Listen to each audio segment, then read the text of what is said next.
Look at that sky. It is not conducive to going out for a walk. And whilst it's not actually freezing outside, it's not terribly nice. So I've been sitting in the van doing some emails, and now it's about 2:30, so I suspect it's lunchtime. I'll have this for lunch, I think. A couple of slices of nice granary bread with seeds in it, because it's healthy and all that.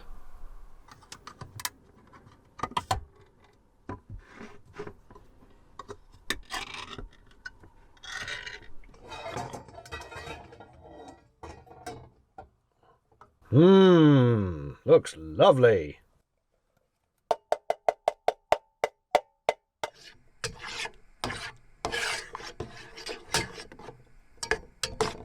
I was going to decant this into a bowl, and then I thought, why make extra washing up?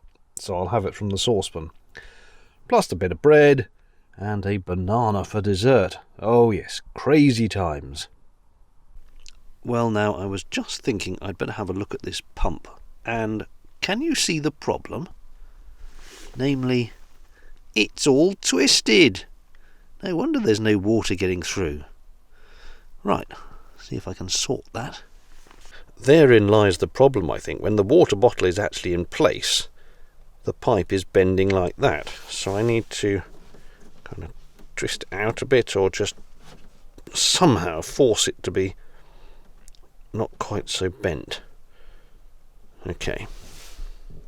The only way I can seem to do it is to turn the bottle of water round so that the pipe gets stretched to its fullest extent. The trouble is that pipe, although flexible, is too flexible. It kinks too easily. So yet another tap solution proves to be not so great. However, it is better now, I'll show you. I mean, it's not brilliant, but it's better. I suppose it stops me wasting water. Well, this is now how I am fruitlessly spending my afternoon. It is a legal requirement to fill in the census, which officially happens tomorrow. But you need an access code. And I sent them a message on their web form, and they said, oh, we need an address. I said, I don't have an address, I'm on a boat. Oh, well, you can't have one unless you have an address, but I'm on a boat. And that went round in a few, and you couldn't reply to the email, you had to go back to the web form to post the reply to them. And eventually they said, well, call us. So I called, and it says, we're busy, we can't take your call right now, try again later. So I tried several times, same message each time. So now I'm trying the web chat, and I've been sitting staring at this now for 13 minutes so far. It is extremely tiresome. And a little update. So far I'm up to 40 minutes of waiting. 40 minutes. Well, after 50 minutes of waiting, staring at the little whirring thing saying please wait, the web chat did finally connect, and an advisor called Mohammed listened to what I had to say and assured me that I would be sent by text message my access code for the census. At last! Hurrah! Not least because I need a wee. So hopefully that will turn up soon. It is now 6 o'clock, getting dark, and not quite supper time, but certainly time for a cup of tea.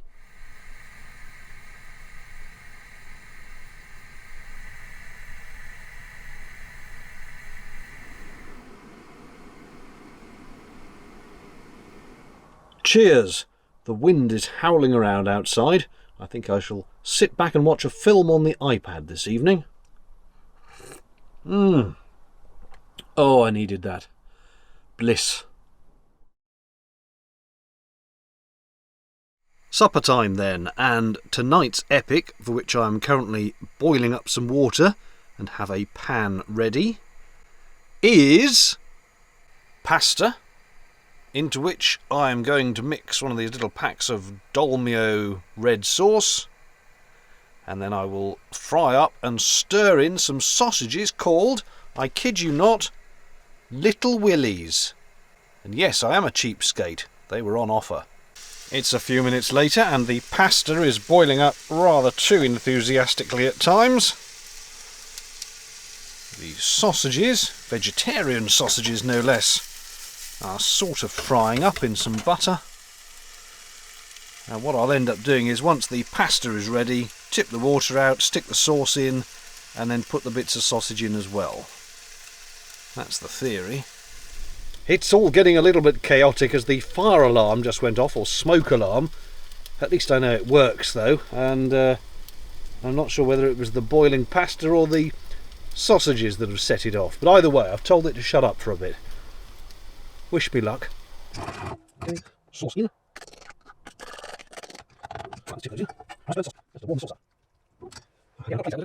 And there we go. That masterpiece constitutes my supper. Yum. It's a little while later. The kettle is on again for another cup of tea. I've been watching old episodes of Angel, but I will shortly switch to a movie, I think. And I have armed myself for movie night with these. So a feast is in store, a chocolatey feast of loveliness.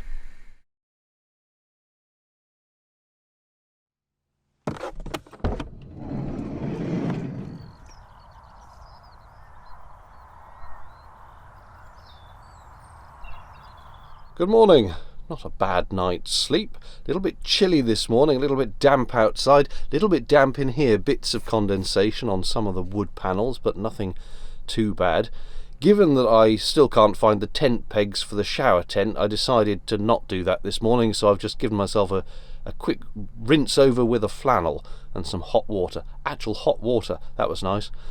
So, time for a spot of breakfast, and then I realised I hadn't shown you around how I kind of set everything up in the van. I'll look for your suggestions as to how things could be done better, and then possibly a walk, and then it'll be time to pack up and go home after a lovely weekend camping in the van. Breakfast this morning is a nice cup of tea and 2 of the little packs of Cocoa Pops.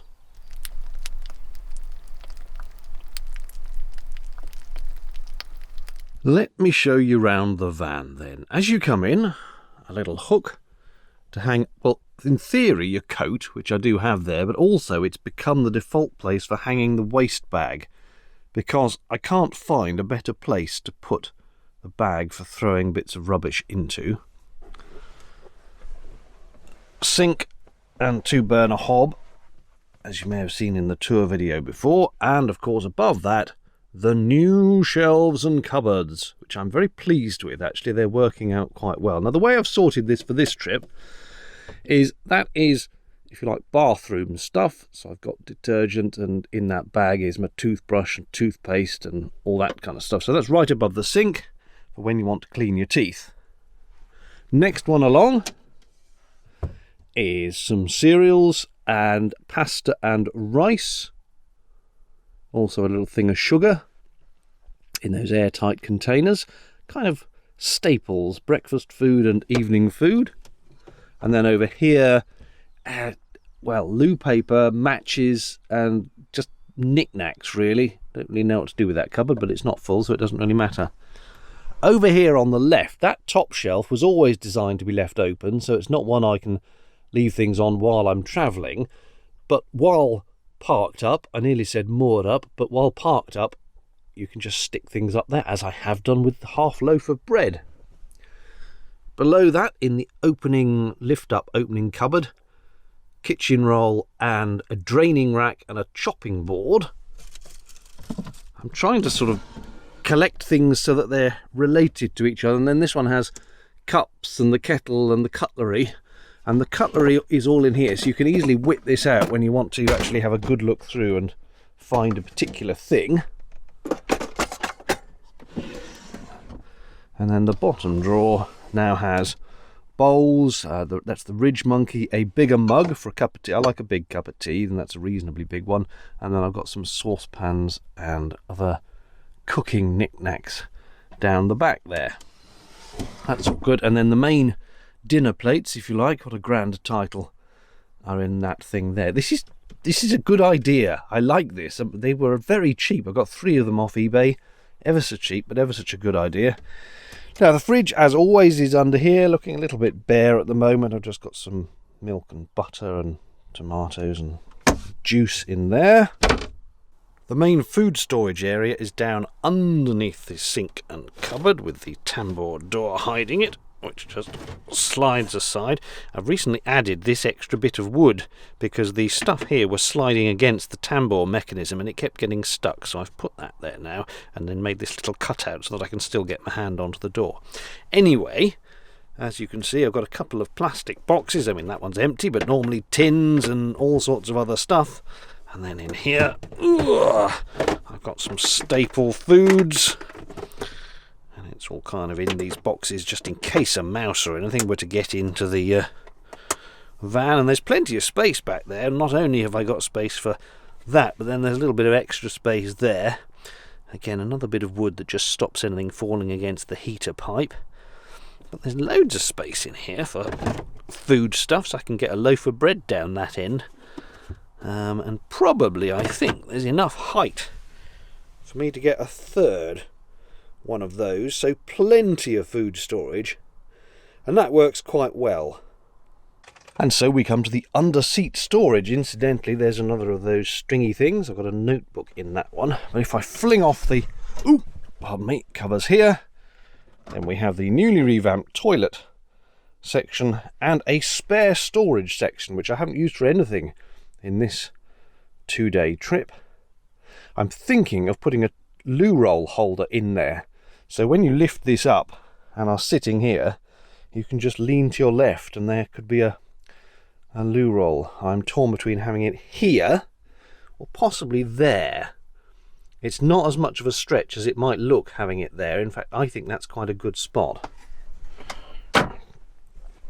To the left, and I suppose this would be the main storage space. The bag on the right is clothes and laundry. There's a sleeping bag and a storage thing with compartments in it to put things in. But look how much space there is in that. I mean, I can get loads in there. I could get clothes and clothes and clothes, all kinds of stuff in there. So that works quite well, in addition to all the space on the right-hand side of the toilet compartment. And then over here in this very end one, that's where all the bedding is. There's a blanket, pillow, 2 pillowcases, summer duvet, winter duvet, and that's not a bad place for that. I think it seems to all fit in there quite nicely, and it's easy to get to. And then the final spot you have is this one, which is notionally the battery compartment, because there's the battery with this little storage area to the right that I seem to have chucked bits of wire and things into. You can't really see that. I have got the spare water container in there, which you might think is foolish next to the battery, but if it happened to leak, well, all the water's just going to leak down the bottom anyway, and the battery terminals are on the top of the battery, so I think it would be a disaster if it leaked regardless of whether it's next to the battery or not. It's more likely to be a problem actually with the electrics cupboard there, but even then everything in the electrics cupboard is up off the floor, so I'm not too worried about that, and I'm not driving anywhere with that at the moment. And below that, I have discovered that's an ideal spot to put my Kindle, so that when I'm just sitting in the van I can reach for that. And then in the space above the cab, I've got nothing much on the left. There's some pipes to do with the gas system up there. And in there, it's a black case in a dark space, but that is my 12-volt compressor for the tyres, just to make sure they're all pumped up right. And over there is the collapsible bucket, the little submersible shower pump, and on the right, that white handle you can see sticking out, in fact I'll get that, is fantastically useful. Big fluff, oh look at the dust all coming off that. Big fluffy brush, which is great for just sweeping out the main area of the van. Take the carpet up and just sweep it out with that. It's fantastic. So that's how I've laid everything out for this trip. I would be curious to hear from expert campervanners as to any suggestions as to a better way, perhaps, or other suggestions as to how to organise things. I mean, maybe it doesn't matter. Maybe it really just stick them in the van and you're good, or maybe it's just down to personal preference, but any little bright spark ideas you have of, well, why don't you put this here or whatever, please do let me know. There's a couple of other things I just want to very quickly show you. I had a few people rightfully pointing out that if I go round a corner with the toilet, it would slide that way, because the magnets on this are fairly weak. Having said that, don't forget that the top of this hinges over the top of this, and okay, that itself is also only really held by a magnet, but it's quite a strong magnet, that one, as well as the weight of the lid. But I have also added one extra wooden strut down there, which has just enough friction and force to stop the toilet compartment moving forward. So all those folk who are concerned about me having an unpleasant episode as I go round a roundabout, fear not. And one other thing I've added, you'll notice, is these tie-backs on the curtains. The trouble I found was that if I simply drew the curtains back when I was, ready to drive away or whatever, that as I was driving, they would gently rattle themselves closed. So when I wanted to look out the back, because I do have a rear view mirror and can look down the back, the curtains were obstructing my view and obstructing it to the side as well. So I bought two of these little magnetic tie-backs, and they just have a little magnet in the end, and it's quite hard to do this one-handed, but wrap them round the headrest, and then they can just hold that so that it's in more of a vertical position. As long as it's behind the headrest, it's not in my way, and the same for that one. So that's working quite well. And the final thing is outside. A long time after it was suggested to me, I finally bought some little rubber bung things to go over the fill hole for the LPG. So just behind there is the filler thing for the refillable LPG cylinder. It's now lunchtime, and that means a cup of tea and a cheese sandwich with some tomatoes. The lunch of champions. Not a bad day, is it? I might go for a short walk, I think.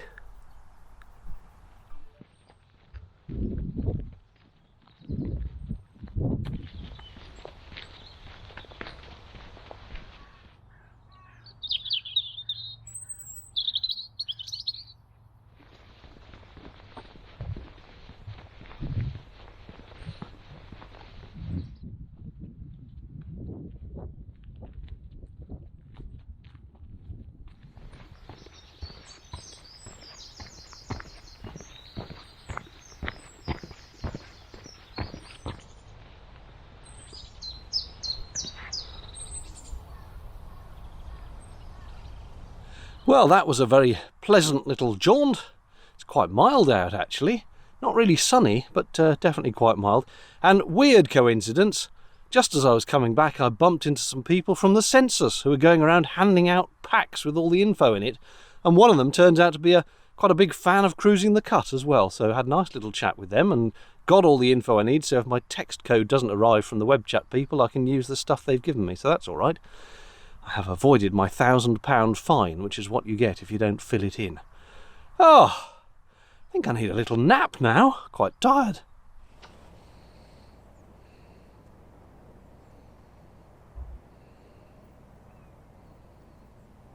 Well, it's the middle of Sunday afternoon now, so I suppose I ought to start thinking about packing stuff away, ready for the long, arduous journey home. It has been a surprisingly enjoyable weekend, just camping in the van in the car park, a change of venue. It felt like a real break. So if you have a camper van, it's on your driveway or in the car park or whatever, I can thoroughly recommend spending the weekend in it as if you were away. That's it for this one. Cheerio.